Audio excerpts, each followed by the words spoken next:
2020년 마지막 주일입니다. 한 해 동안 저희들을 지켜주신 하나님께 감사드리며 예배에 함께 참여하신 모든 성도님 주님의 이름으로 환영합니다.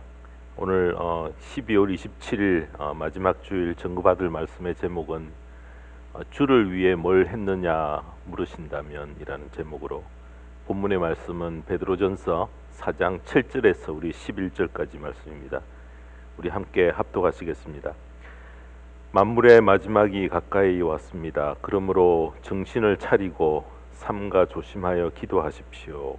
무엇보다도 먼저 서로 뜨겁게 사랑하십시오. 사랑은 허다한 죄를 덮어줍니다. 불평 없이 서로 따뜻하게 대접하십시오. 각 사람은 은사를 받은 대로 하나님의 여러 가지 은혜를 맡은 선한 관리인으로서 서로 봉사하십시오.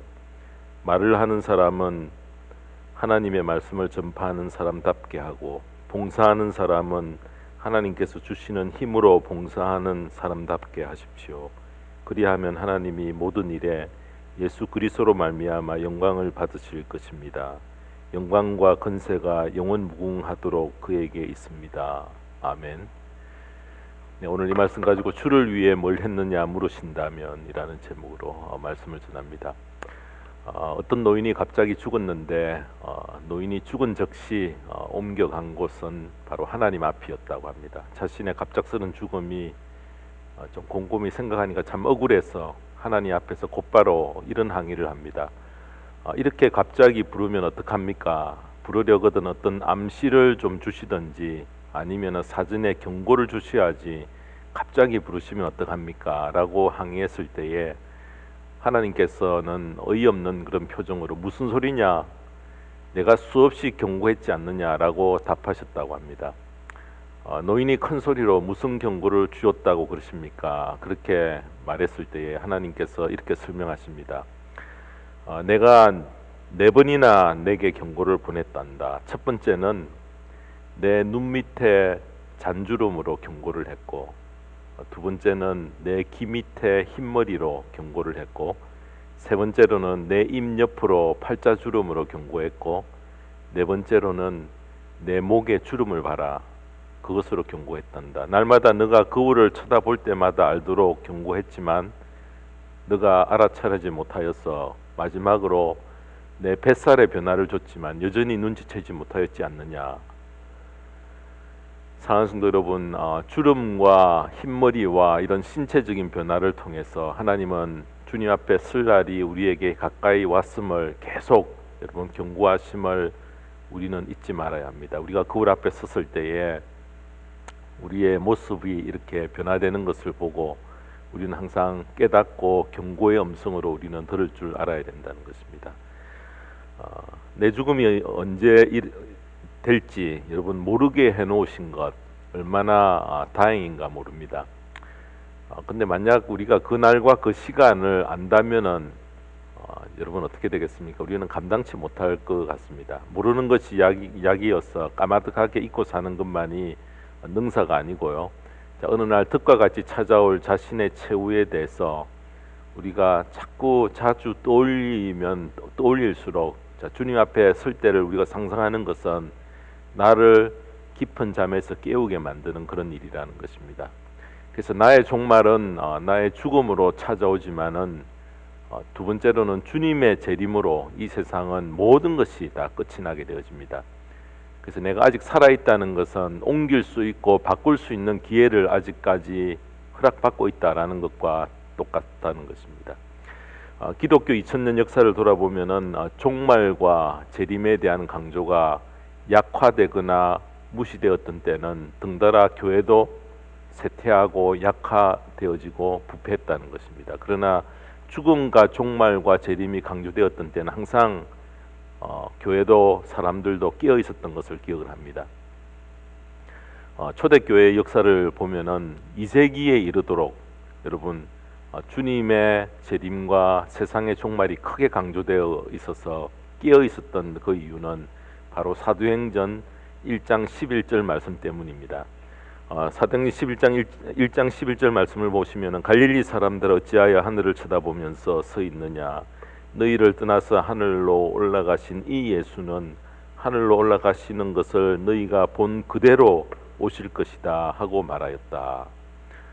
초대교회 당시에 살았던 성도님들은 사도행전에 기록된 이 말씀이 자신이 사는 그 당대에 일어날 것을 굳게 믿고 의심치 않았기 때문에 늘 주님이 다시 오실 것에 대한 기대감으로 늘 깨어있는 삶을 살 수 있었다는 것입니다. 자, 그들 가운데 일부 가격한 사람들은 그날이 임박한 것으로 여겨서 아예 일상생활을 포기해버렸던 사람들도 많이 있었습니다. 자, 그럼에도 불구하고 분명한 한 가지는 영적으로 깨어있게 만들었고 신앙의 세속화를 막는 역할을 했고 병들거나 세상의 물결에 휩쓸리지 않았고 온갖 핍박을 견디며 철저히 준비해가는 그런 삶을 살 수 있었다는 것입니다. 자, 그런데 콘스탄틴 대제가 즉위한 후에 기독교를 국교로 만들었던 AD 313년 기독교가 국교로 공인된 후로는 종말이나 핍박에 대한 경계가 그 주제 자체가 사라져 버리고요. 자, 기독교가 모든 사람에게 인정받는 그런 시대로 접어들었을 때에 모든 그 교계의 상황은 급격히 변화되어서 종말론과 재림의 신앙이 사람의 관심 밖으로 밀려나면서 기독교는 암흑 시대의 시작을 알렸습니다. 그래서 그 후에 1500년 동안 기독교는 암흑기를 맞았는데 분명한 사실은 종말과 재림에 대해 종말과 재림이 사람의 관심 밖으로 밀려났던 때였다라고 그렇게 말할 수 있습니다.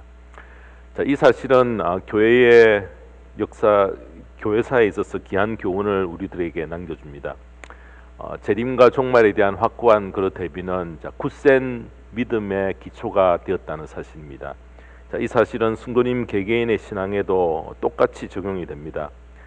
종말에 대해 회의적인 사람은 바른 신앙으로 무장하기가 매우 힘이 듭니다.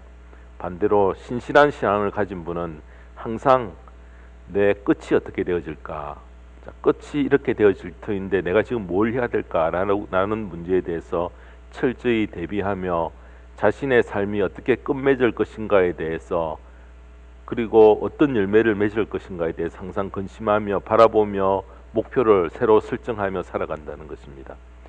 자, 그래서 우리가 살면서 가장 중요한 의미를 던져주는 한 단어를 찾아내라고 하면은 그것이 마지막이라는 단어입니다.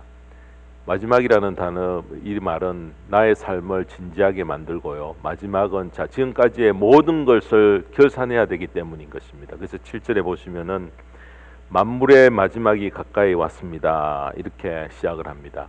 그렇게 경고하여서 심판대에서 몸으로 행한 것에 대한 그 상이 마지막에 우리가 그리스도의 심판대 앞에 설 때에 그 모든 상이 결정이 되어진다는 것입니다. 자, 그 심판대를 통과한 후는 지금과 차원이 다른 그런 세계로 저희들이 들어갑니다. 바로 천국과 지옥으로 나뉘어진다는 것입니다. 자, 그렇기 때문에 그리스도의 심판대는 우리에게 너무나 중요합니다. 우리가 몸으로 행한 것이 훗날 평가될 날이 기다리고 있다는 것을 우리가 항상 명심하고 마지막 할 때는 그리스도의 심판대를 우리는 항상 생각하며 살아야 된다는 것입니다. 사랑하는 성도 여러분, 오늘은 2020년 마지막 주일입니다. 지난 1년을 어떻게 살아오셨습니까? 만일 오늘로 하나님께서 우리의 삶을 다 정리하고 결산하자고 심판대 앞으로 우리를 부르신다면 우리 모두는 주님 앞에 어떤 모습으로 설 수 있을 것 같습니까? 우리는 지난 1년을 생전 처음 겪는 코로나의 어려움 속에서 힘들게 지내왔습니다. 바쁘게 살았든지 힘들게 살았든지 2020년의 시간은 과거로 이제 밀려나고요. 이제 다음 주면은 2021년 새해를 맞게 되어집니다. 2020년 마지막 주일을 저희들이 맞이하면서 우리는 하나님 앞에 지난 1년의 삶을 결산해 봐야 합니다. 그리고 새로운 마음으로 새해를 맞이할 수 있기를 바랍니다. 어떻게 사는 것이 올바른 삶인가라는 것을 알려주는 구체적인 실천사항 3가지를 오늘 이 본문에 보면은 하십시오, 하십시오, 하십시오 이렇게 표현을 해줍니다. 자, 본문에서 찾을 수 있는 3가지가 이렇게 나타납니다. 달리 표현하면은 우리가 주님 앞에 섰을 때에 주를 위해 뭘 했느냐라고 주님께서 물으실 때에 큰 칭찬을 받을 수 있는 비결 세 가지를 오늘 본문이 우리에게 기록을 합니다. 그때가 가까움을 느끼고 나의 남은 시간이 얼마 남지 않았음을 깨달을수록 우리가 실천해야 될 세 가지의 바른 삶을 찾아 행하여서요, 훗날 주님 앞에서 보여드릴 것들에 대해 정확한 내용들을 알고 그것을 실천하려고 몸부림치는 저와 모든 성도님 되시기를 바랍니다. 사람들은 지금을 말세지 말이라 그렇게 표현합니다. 마지막 때 중에서도 최후에 해당되는 그런 시간에 저희들이 살면서 주를 위해 뭘 했느냐 물으시는 주님 앞에서 부끄럽지 않도록 우리가 집중해야 될 신앙의 귀한 덕목 세 가지를 이 시간 점검받는 복된 시간이 되기를 바랍니다. 주님께 보여드릴 내 삶의 흔적, 첫째는 7절에 보면은 조심하여 기도하라 이렇게 표현합니다. 만물의 마지막이 가까웠을 때에 무엇보다도 여러분 우리가 집중해야 할 삶이 바로 나의 기도 생활이라는 것입니다. 주님은 우리 각자가 기도 생활을 어떻게 했는가 크게 평가하시면서 우선순위로 여길 것을 본문이 강조하며 밝힙니다. 7절에 보시면은 만물의 마지막이 가까이 왔습니다. 그러므로 정신을 차리고 삼가 조심하여 기도하십시오.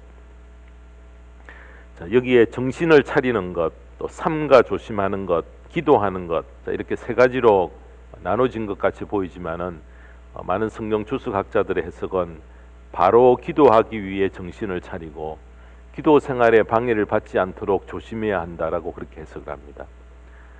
여러분 젊은 남녀가 결혼 전에 깊은 열애에 빠지면은 상대와 만나는 시간이 몹시 기다려집니다. 또 여러분 이제 만나면은 그 시간이 긴 시간이지라도 순식간에 그냥 가버리고요. 헤어질 때의 아쉬움이 얼마나 큽니까? 마찬가지로 하나님과의 깊은 사랑에 빠져 있다는 것은 하나님과 대면하는 시간, 여러분 그것이 기다려지고 그 시간이 길게 여러분 기도한 것 같지만은 아주 그냥 짧아진다는 것입니다. 나를 사랑하시는 하나님께서도 항상 나를 기다리시면서 나 보기를 원하십니다.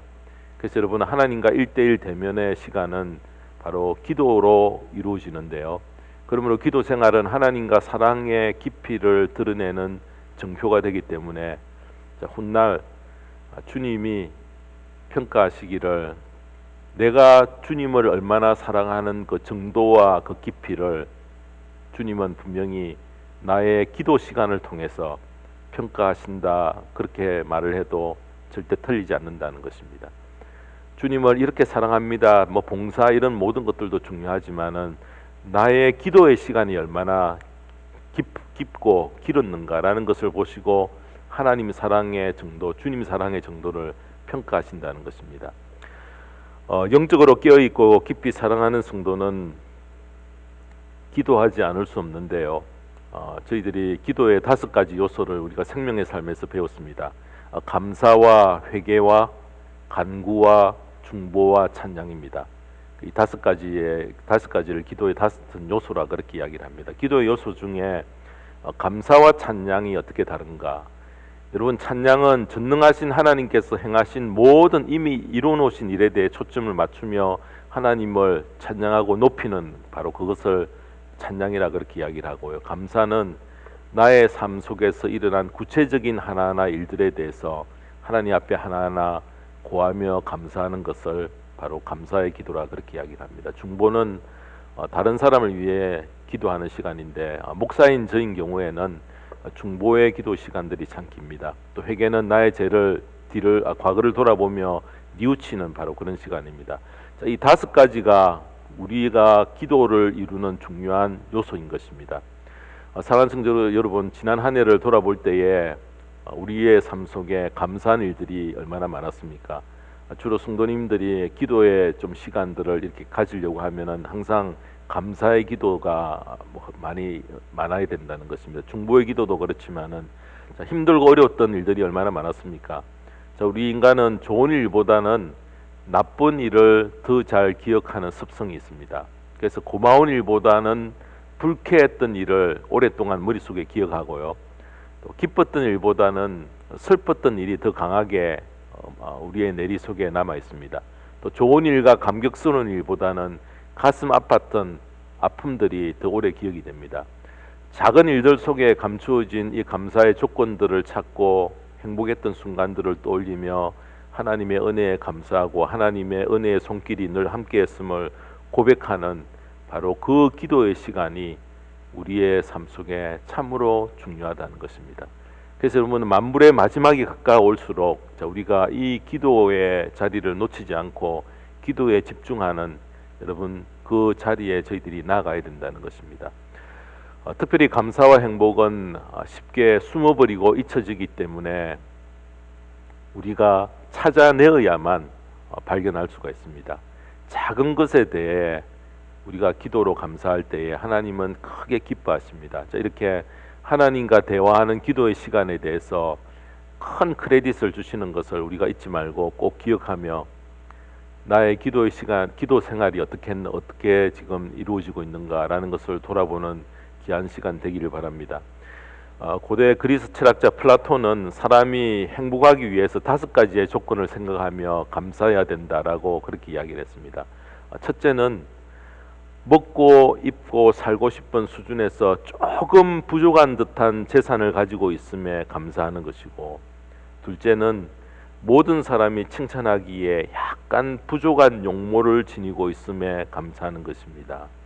또 셋째는 자신이 이룬 일을 사람들이 다 알아주지 못하고 절반 정도만 알아주는 명예를 가지고 있음에 감사하고, 넷째는 겨루어서 한 사람에게는 이기고 두 사람에게는 질 정도의 체력을 가지고 있음에 감사하며, 다섯째는 청중의 절반은 박수를 치지 않을 정도의 말솜씨를 가지고 있음에 감사하는 것입니다.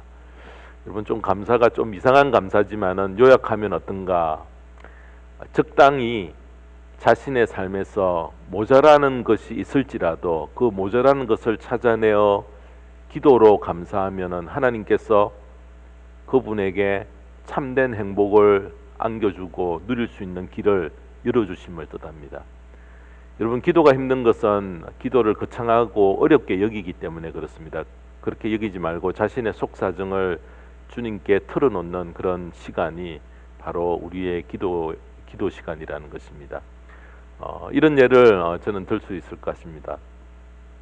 제가 딸이 한 명 있는데 이미 시집을 가버렸습니다. 시집간 딸과 행복했던 시간이 자꾸 떠올려지는 순간들이 요즘 자주 있습니다.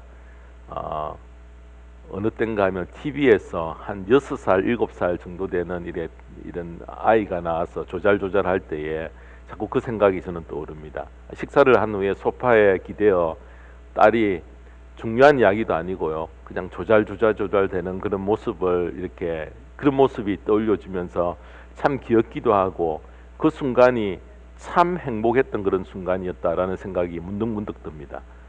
당시에는 전혀 몰랐는데 시간이 지난 후에 뭐 이래 다 컸어 이렇게 기억나는 그 시간, 중요한 일들 뭐 이렇게 이슈가 되어서 그런 이야기할 때는 기억이 나지 않지만은 바로 그 어린 시절에 중요하지도 않는 문제를 가지고 그냥 조잘조잘하면서 그렇게 정겨웠던 그런 모습들이 이렇게 머리를 스칩니다.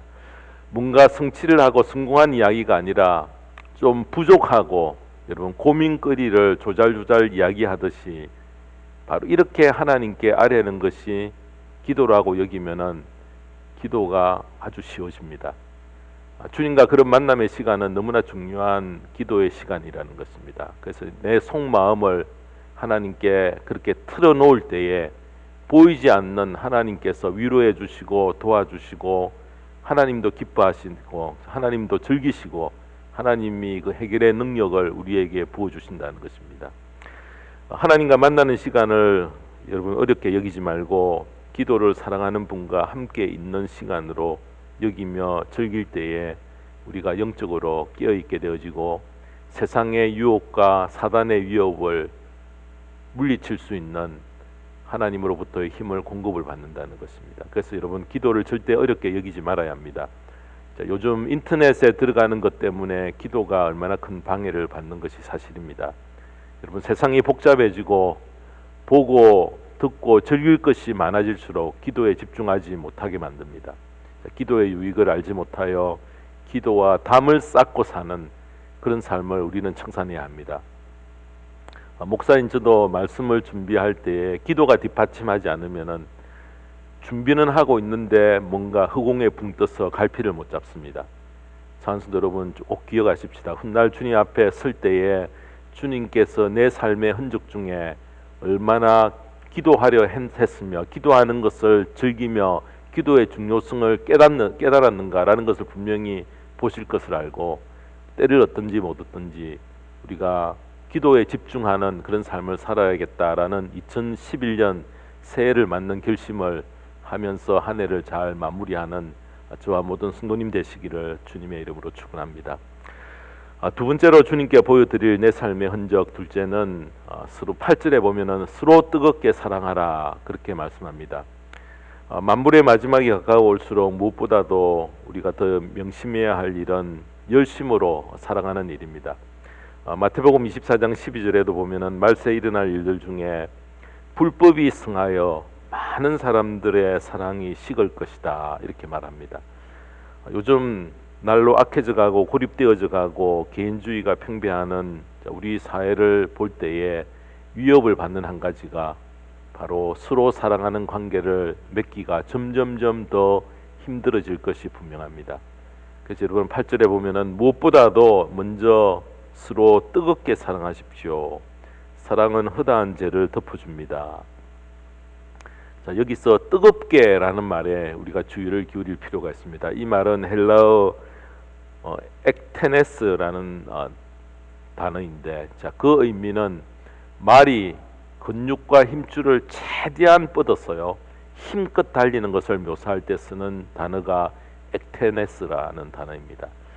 베드로가 사랑하라고 하면서 그 앞에 왜 이런 수식어 뜨겁게라는 것을 붙였을까요?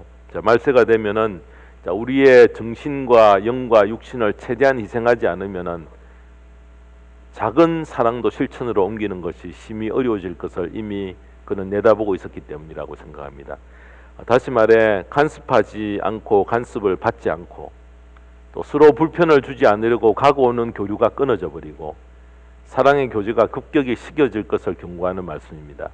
이를 극복하려는 희생적인 노력 없이는 어떤 사랑도 우리가 찾아볼 수 없는 삭막한 세상이 찾아올 것을 그는 알았던 것입니다. 그래서 이렇게 경고를 합니다. 말세에는 엄청난 그런 제약들이 이 세상에 만연하여서 우리의 양심이 화인을 맞게 되어지고요. 도덕은 땅에 떨어져 버리고 사랑 없는 인간들로 가득 차게 되는 삭막한 세상이 될 것을 이미 내다봤던 것입니다. 친구가 친구를 배신하고 부부가 서로 돌아서고요. 심지어는 자식이 아비를 죽이는 자의 손에 넘기는 비참한 일들이 도처에서 일어날 것을 예고를 하고 있습니다. 자, 그러나 훗날 우리가 주님 앞에 설 때에 이런 세상의 조류에서 내 자신을 떼내어와서 흘러 내려가지 않게 거슬러 올라가며 뜨겁게 서로 사랑하려 했던 삶의 귀한 흔적은 주님이 아주 높게 평가하시고요. 주님 앞에서 큰 자랑거리가 될 것이라는 것입니다. 올바른 사랑, 뜨겁게 서로 사랑하는 가운데 허다한 죄가 다 덮어집니다. 그래서 여러분 8절을 우리가 오해해서는 안 됩니다. 허다한 죄를 덮는다고 해서 형제가 어떤 악을 행해도 눈 감아준다라는 것을 의미하지는 않습니다. 내가 십자가의 사랑으로 용서를 받은 것과 같이 내 주변의 형제도 그 사랑이 베풀어져서 허물이 치유되도록 하는 것입니다. 참된 이웃 사랑으로 상대를 감격해 하였어요. 그 사랑이 또 딴 이웃으로 퍼져나가게 하는 그 의미가 이 속에 들어 있습니다. 둘만의 사랑이 아니라 뜨겁게 사랑하는 감동이 더욱 넓게 퍼졌어요. 자, 이웃으로 전념되고 그 아름다운 그런 공동체가 되도록 깊은 사랑을 실천하며 사는 분은 훗날 주님께서 아주 귀하고 높게 평가하여서 큰 상이 그분에게 예비될 것을 말씀합니다. 사랑하는 성도 여러분, 사랑하는 것이 잘 되지 않으면은 힘듭니다. 그래서 여러분 훗날 주님 앞에서 큰 상을 받기 위해서라도 이 뜨거운 사랑에 나를 밀어넣고 꼭 참여시키며 힘을 모을 수 있는 저희들 되기를 바랍니다. 마지막 때가 되면은 세상이 더 삭막해지고 사랑이 식어질 것이 분명합니다. 그 시대의 흐름에 휩쓸려 내려가지 말고 뜨거운 사랑을 실천하여 본을 보여서요, 훗날 주님의 귀한 높은 평가를 받는 저와 모든 성도님의 거룩한 삶이 되기를 주님의 이름으로 축원합니다. 마지막 세 번째로 주님께 보여드릴 수 있는 내 삶의 흔적, 셋째는 9절에 보면은 선한 관리인으로 서로 봉사하라, 그렇게 말씀합니다. 자, 여기서 봉사는 섬김과 헌신을 뜻합니다.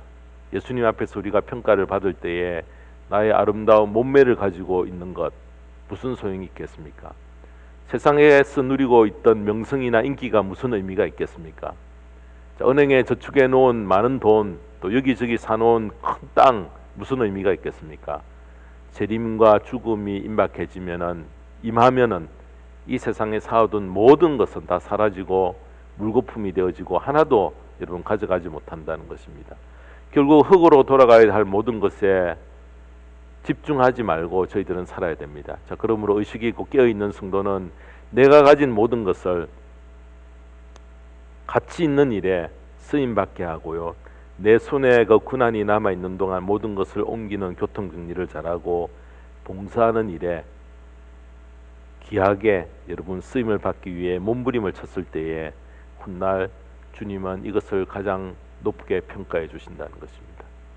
그래서 여러분, 우리가 말세를 살 때 우리는 더욱 지혜가 필요합니다. 마지막 때에는 지혜를 더욱 써야 한다는 것입니다.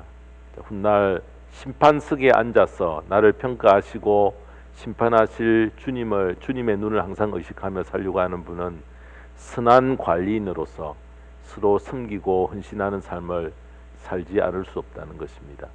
자, 그렇게 길지 않은 시간이 흐른 후에 이제 우리 모두는 주님 앞에 서게 될 것입니다. 내가 이 세상에서 주의 이름으로 봉사하면서 바친 우리의 몸과 시간, 재능, 은사, 물질, 생명 외에 무엇을 들고 여러분 주님 앞에 나아갈 수 있겠습니까?